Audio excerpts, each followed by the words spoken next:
오늘 드디어 화목난로를 만들기 시작하는 날입니다. 이건 스테인레스 316입니다. T2 6인치 T 하나, 4인치 T, 그 다음에 6에 6×8 T 하나, 엘보 하나, 그 다음에 파이프 8인치 하나, 6인치 하나, 6인치가 잘라져 두 개입니다. 그 다음 또 4인치 하나. 이거는 LP통보다 조금 큰 파이프인데요. 이것은 지금 한 20인치 정도 됩니다. 20인치. 확실한 사이즈는 아직 안 재봐서 좀 그렇고요. 지금 현재 이걸 이용해서 스테인레스 보일러가 아니지 참. 이게 스테인레스 화목난로를 이제 제작을 시작했습니다.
자, 열기 지연판인데요. 이게 현도를 내다 보니 이런 형상이 됐습니다. 이런 형상이. 자, 이 형상이 어떻게 들어가냐면 요놈이 이리로 들어갑니다. 이 형상이 여기로 들어가게 되어 있습니다. 이 사각통 안에 들어가는데요, 이런 형태로 들어가게 됩니다. 이런 형태로 들어가게 되면 불이 1차 올라와서 여기가 1차 연소, 2차 연소, 여기가 1차 연소가 되겠죠. 그 다음에 여기가 2차 연소, 여기가 3차 연소에서 다운, 이제 다운인데 안으로 올라갑니다. 이렇게 이리로. 지금 여기 잘 안 보이시겠지만 여기서 이래 보시면 안에도 칸막이가 이래 되어 있습니다. 이거 여기서 이래 요리로 타고 이리 빠져나갑니다. 다시 올라갔다, 이게 다시 올라갔다가 다운을 하는 겁니다. 자, 그럼 지금부터 한번 설치해 보겠습니다.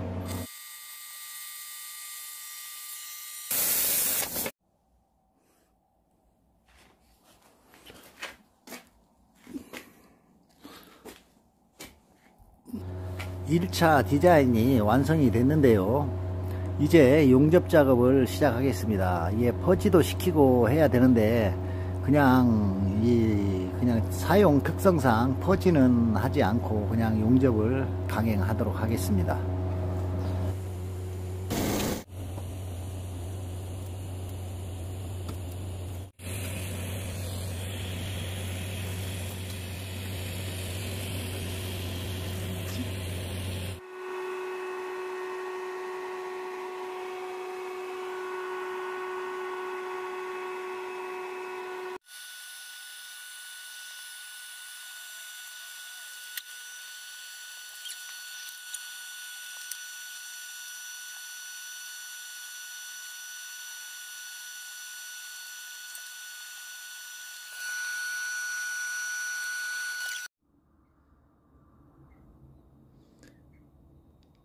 이것은 재가 떨어지는 곳입니다.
이건 어떻게 보면 고철 덩어리인데 고철 덩어리 맞습니다. 하지만 이게 뭐 어떻게 보면 굉장히 정밀한 부품이라고 볼 수도 있는 겁니다. 어떤 과학적으로 이걸 설명을 하면 어려워서 모든 분이 이해하시는 분들도 있고 없는 분들도 있기 때문에 그냥 대중적으로 제가 말씀을 드리겠습니다.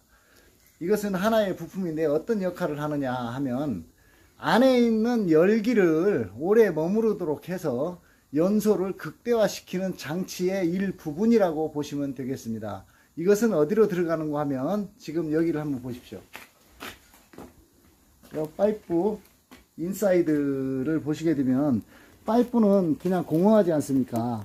인사이드 자체는 텅 비어있는 상태인데 이걸 집어넣음으로 인해서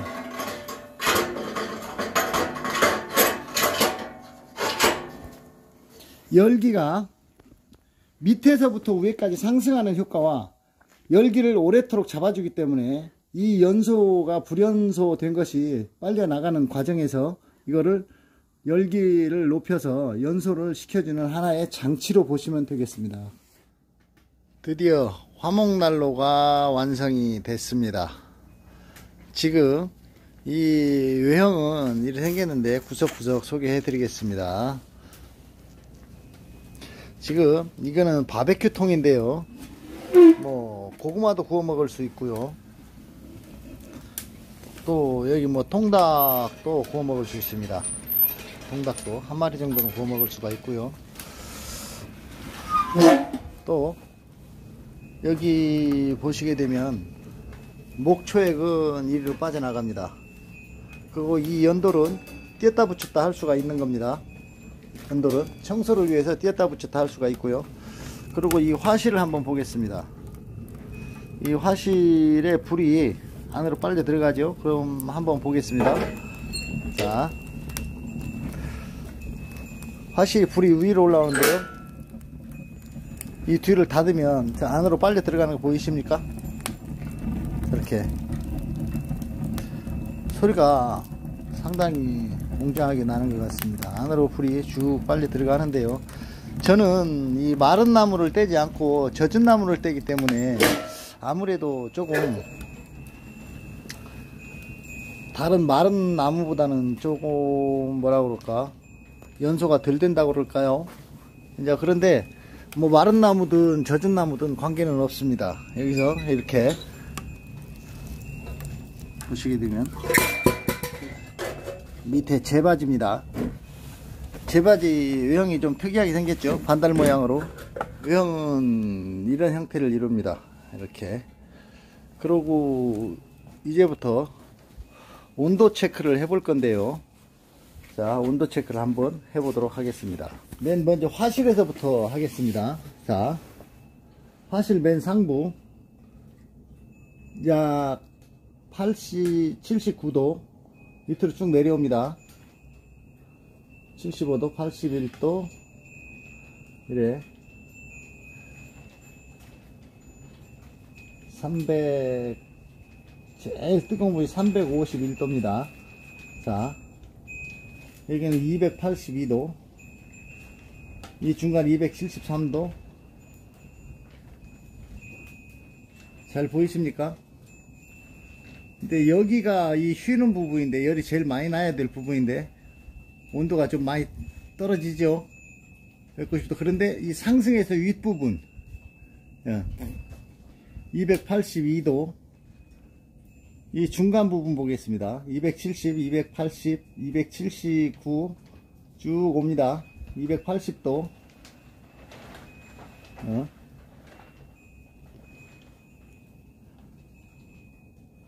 이 난로 전체가 온도가 거의 균일하죠.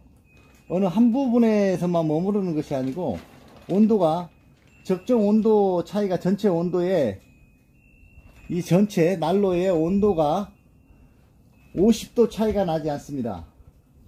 여기가 제일 뜨거운 부분이겠죠. 281도면 이 위에도 293도가 나옵니다. 287도, 270, 290도. 약, 그러니까 아래 부분은 열기가 만들어지는 부분보다 오히려 나가는 부분이 열기가 더 높죠. 자, 이 빨간 점을 한번 다시 보십시오. 290도에서 280도 사이, 예, 온도가 마치 멋대로네요. 290도, 296도, 5도, 뭐 이런 형식이고, 밑에, 바로 밑으로 내려와서 299도, 304도, 뭐 이 정도 올라갑니다.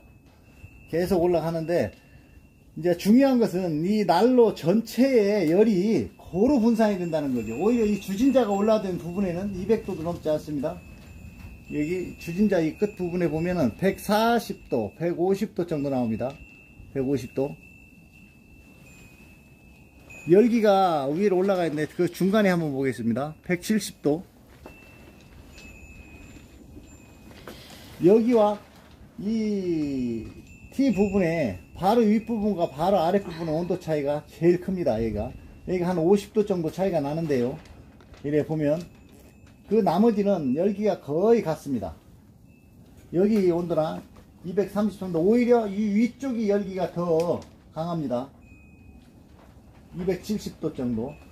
그리고 연도를 한번 재보겠습니다. 66도 나오죠. 한 30cm 위로 55도, 약 한 60cm 정도에서 36도, 그 다음에 한 1m 정도 올라가서 31도가 나옵니다. 1m 정도. 그리고 저는 특성상 젖은 나무를 떼기 때문에 연소에 관해서는 마른 나무보다 아마 좀 덜 할 거고요. 굴뚝을 한번 보겠습니다. 굴뚝에 보면 연소가 얼마만큼 되는지 알기 때문에 저는 젖은 나무를 떼기 때문에. 그리고 오늘은 이쪽 지난해 온도가 영하 11도입니다 현재. 그러면은 바깥쪽에 연기 나는 부분을 한번 보도록 하겠습니다. 지금 저 위가 굴뚝인데요, 연기가 하나도 나지 않지요. 지금 온도 차이에서 수증기라도 올라가야 되는데 보시다시피 연기는 전혀 나지 않습니다. 연기는 눈으로 볼 수 있는 연기는 전혀 나지 않지만 아마도 수증기 때문에 연기는 나고 있을 겁니다. 그리고 중요한 거 한 가지를 더 말씀드리겠습니다. 이 화실을 한번 열어 보겠는데요. 자, 화실 안을 한번 보도록 하겠습니다. 자, 불꽃이 이래 위로 올라오죠. 자, 그러면 이 작은 걸 닫도록 하겠습니다. 문을. 불꽃이 아래로 내려가 버리죠. 그럼 다시 한번 보겠습니다. 자, 이걸 열겠습니다. 자, 불꽃이 위로 상승을 하죠. 근데 이 작은 거, 이 창문 하나입니다. 어때요? 불꽃이 아래로 확 내려가죠. 이에 엄청난 이 차이가 있는 것 같습니다. 그리고 더 중요한 것은 누구도 얘기를 해주지 않는데요, 이 화목난로에 제일 중요한 거는 연소실이나 열기 머무르는 거, 고루 분포되는 것도 물론 중요하지만 진짜 핵심 포인트는 이 연돌에 있는 것 같습니다. 연돌. 이 화목난로는 특성상 예를 들어서 90도로 꺾인다든지 아니면 몇 번을 꺾어서 올라가게 되면 그 안에 가스로 인해서 그 안에 청소를 하려면 엄청 힘들 것 같습니다.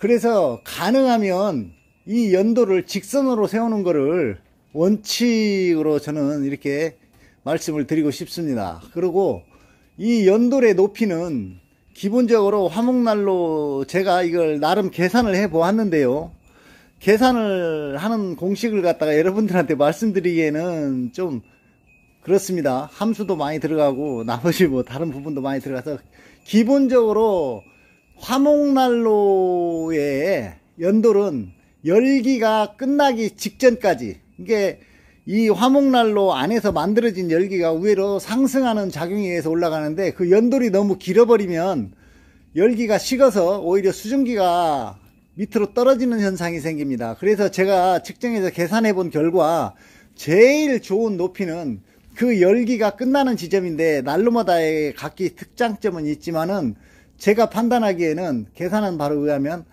한 4m 정도가 높이가 제일 적당하지 않나 하는 생각이 듭니다. 아직까지 어떤 화목난로에서 이 연도를 말씀하신 분들은 없는 걸로 제가 그리 아는데요. 이 연도의 높이는 제가 계산한 바를 의하면 화목난로에 한해서는 한 4m 정도가 제일 적정인 것 같습니다. 여러분들도 어떤 만드시다가 뭐 그냥 그 자리에서 탄다 이래 하면 연도를 조금 높여 보십시오. 그리고 이 화목난로, 이게 화목난로가 조금 하나의 문제가 되는 것이, 직접 가열 방식 같으면은 불꽃이 바로 안으로 짧고 넘어가는데, 이거는 어떤 열기를 모으는 형식의 난로이기 때문에 처음에 불을 피울 때 연기가 좀 많이 납니다. 이제 이걸 방지하기 위해서는 저 위에 팬을 하나 설치해서 빨아 당기다든지, 아니면은 뒤쪽에서 팬을 당겨서 이렇게 하는 방법이 있는데요. 이제 그런 방법을 쓰게 되면은 이제 불을 붙이는 초기에 이 예열을 할 때 예열 필요가 없이 그냥 할 수 있는 방법이 있고요. 근데 저 같은 경우에는 이래서 이거를 실외용과 실내용은 분명히 따로 존재한다고 말씀을 드리고 싶습니다. 실내용 같은 경우는 연기가 첫째 밖으로 나와야 되지 않고요. 둘째, 안전해야 됩니다. 사람이 옆에 갔을 때 닿지 않아야 되기 때문에 그 방식과 형식이 약간은 달라진다는 거. 그렇지만은 뭐 제가 1편에서 원천 기술적으로 말씀드린 부분에 있어서는 뭐 변함이 없습니다. 그리고 이 연료를, 내 난로는 연료가 너무 많이 타, 그러면 열기가 많이 나는 겁니다, 한마디로. 근데 연료도 많이 태우면서 열기가 나지 않으면 문제가 되겠지만은, 이 용량이라 해서 연료가 타는 만큼의 열기가 나오는 것이기 때문에 그것은 큰 문제가 되지 않는다고 생각합니다, 저는. 왜냐면 우리가 자동차를 생각했을 때도 뭐 같은 cc에 자동차라도 연료가 조금 더 먹는 게 있고 덜 먹는 게 있습니다. 그렇지만은 연료가 더 먹는 차가 유난히 있죠. 실린더 캡이 크다든가, 이게 속도는 이제 회전 속도는 좀 덜 나오고 이러기 때문에 연료가 좀 많이 먹는데, 이 요즘 하이브리드가 나와서 뭐 차도 좀 많이 갑니다. 그렇지만은 이 연료라는 자체는 타는 만큼의 에너지가 발생하는 거기 때문에, 연료 나무가 많이 탄다 싶으면은 입구를 좀 좁혀서 연료를 좀 적게 태우면 좀 괜찮습니다. 그 난로 자체가 열기가 너무 무지막지하게 높아버리면 그것도 좀 문제가 될 여지가 있습니다. 그래서 250도 이상에서 350도 미만 정도, 그 이상 고열을 내도 뭐 큰 관계는 없겠습니다만, 그러면은 연료에 소모가 많기 때문에 가능하면은 이 난로 전체적으로 열기가 고루 퍼지는 것하고, 연료도 가능하면 조금 덜 타면 좋겠죠. 그렇지만은 연료가 타는 만큼의 그 온도가 상승작용을 하는 것이기 때문에 연료가 많이 탄다고 걱정하실 필요는 없을 것 같습니다. 지금 이렇게 보시면 연료 이게 넣은 지가 이게 한 1시간 정도는 된 것 같습니다. 1시간 정도 됐는데, 연료가 그렇게 많이 타지 않는 이유는 온도 자체를 크게 높이지 않기 때문에 그러는 것이고, 연료를 많이 태우게 되면 당연히 열기도 많이 높아집니다. 그러니까 내 난로는 나무를 너무 많이 먹어, 이런 식으로 생각을 하신다면은 입구 쪽을 조절을 조금 잘 하시면 됩니다. 그 연돌과 입구 쪽에 배열이 안 맞아서 그러니까 그 부분에 있어서는 한 번 더 생각해 보시고요. 이 화목난로는 이것으로 저는 끝을 내겠습니다. 제가 원래 이 화목난로를 만들려는 계획은 없었는데, 보일러를 만들려고 하다 보니까 바깥 기온이 너무 차가워서 난로가 하나 있어야 될 것 같아서 만든 것이고요. 또 실내용을 만들 수 있는 그 어떤 나름의 방식은 같은데, 디자인 하나 정도는 내가 다음에 보일러를 만드는 과정에서 한번 올리도록 하겠습니다. 그리고 보일러하고 이 난로하고는 차이가 굉장히 많이 납니다. 이 난로도 처음에 피울 때 보면 이슬점 온도 때문에 막 물이 생기고 목초액이 생기고 이러고, 나중에 이제 이게 연소가 잘 되면 목초액 같은 것도 생기지 않는데요. 그게 바로 이슬점 온도입니다. 이슬점 온도는 마이너스 플러스 15도 선상에서 이슬점 온도는 생기는 걸로 알고 있습니다. 그렇지만 보일러 같은 경우에는 제일 문제가 그 이슬점 온도인데, 그 이슬점 온도를 극복하는 방법이 있습니다. 그렇게 되면 한번 만들면 최소 못 써도 30년은 쓸 수가 있습니다. 연료도 역시 조금 적게 먹고요. 또 열기도 한번 집행을 해 놓으면 그 열기가 최소 5시간 이상 그 열기를 그대로 머무를 수 있는 그런 보일러가 있습니다. 그 보일러도 역시 만들게 되면 만드는 과정이나 만들고 난 후에 과정까지 올리도록 하겠습니다. 그러면은 제가 신년부터는 화목 보일러 무엇이든 다 태울 수 있습니다. 유체에서부터 고체까지 태울 수 있는 건 뭐든 다 태울 수 있는 그런 보일러를 만들어서 여러분한테 한번 공개를 하겠습니다. 그동안 너무 기다리게 해드려서 죄송합니다. 그리고 무지하게 감사합니다. 좋은 하루 되시고 좋은 신년 받으시기 바랍니다. 감사합니다.